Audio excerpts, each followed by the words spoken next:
Ukrainian forces destroyed a pontoon bridge and parts of a Russian armored column as it tried to cross a river in the Donbas region, video footage released by Ukraine's military showed on Friday, and a Russian naval ship was set afire in the Black Sea.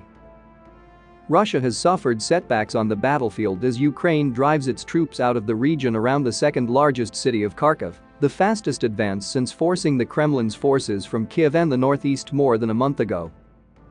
Ukraine is now in control of territory stretching to the banks of the Seversky Donets River, around 40 kilometers east of Kharkiv.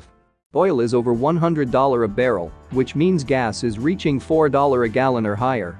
Wheat is at a record high, thanks to 30% of the world's supply now being unavailable, which makes your grocery bill higher. Overall, the markets are in a dark quadrant according to some experts. And people are scrambling. For our parents' generation, that meant investing in gold or real estate. But real estate is in a massive bubble, and gold prices are only being driven up because of global conflicts, a price change which some experts think will subside in the future. This means investing in new and uncorrelated assets can help get you closer to the holy grail of investing, a diversified portfolio. And that's why I'm excited to introduce you to one asset that's been quietly added to the portfolios of billionaires for generations: fine art.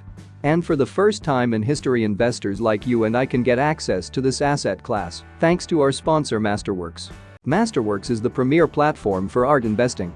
Their research team analyzes over 5 million data points to find financially attractive works that they believe will appreciate in value. Then Masterworks acquires paintings ranging from $1 million to $30 million and securitizes them by filing a public offering with the SEC. This process allows you to own shares in a painting similar to owning shares of Apple or Tesla. All you have to do is click my special link in the description and you can skip the waitlist to join over 400,000 members already on the platform. Footage released by Ukrainian Airborne Forces Command appeared to show several burned-out military vehicles and segments of a bridge partially submerged in the river. The images showed many more damaged or abandoned vehicles, including tanks, in the woods and on the track leading to the river.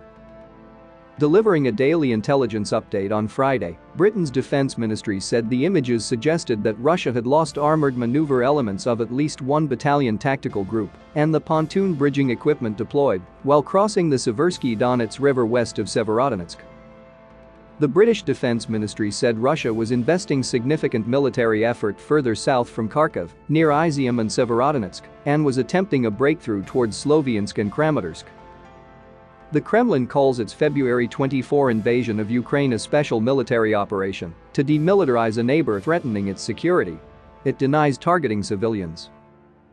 Renewed fighting around Snake Island in recent days may become a battle for control of the western Black Sea coast, according to some defense officials, as Russian forces struggle to make headway in Ukraine's north and east. Ukraine said it had damaged a Russian Navy logistics ship near the island, a small but strategic outpost, and set it on fire. Thanks to the actions of our naval seamen, the support vessel Vsevolod Bobrov caught fire. It is one of the newest in the Russian fleet, said Serhiy Bratchik, a spokesperson for the Odessa Regional Military Administration. Satellite imagery provided by Maxar, a private US-based company, showed the aftermath of what it said were probable missile attacks on a Russian Cerna-class landing craft near the island, close to Ukraine's sea border with Romania. Images also showed recent damage to buildings on the island, which became famous for the foul-mouthed defiance of its Ukrainian defenders early in the invasion. As fighting continued around the country, wider diplomatic moves dialed up pressure on Russian President Vladimir Putin. Finland's plan to apply for NATO membership, announced on Thursday, and the expectation that Sweden will follow suit, would bring about the expansion of the Western military alliance that Putin aimed to prevent. Moscow called Finland's announcement hostile and threatened retaliation, including unspecified military technical measures. Helsinki must be aware of the responsibility and consequences of such a move, said the foreign ministry. Finland's 1,300-kilometer border will more than double the length of the frontier between the US-led alliance and Russia, putting NATO guards a few hours' drive from the northern outskirts of St. Petersburg. Putin cited NATO's potential expansion as one of the main reasons he sent forces into Ukraine.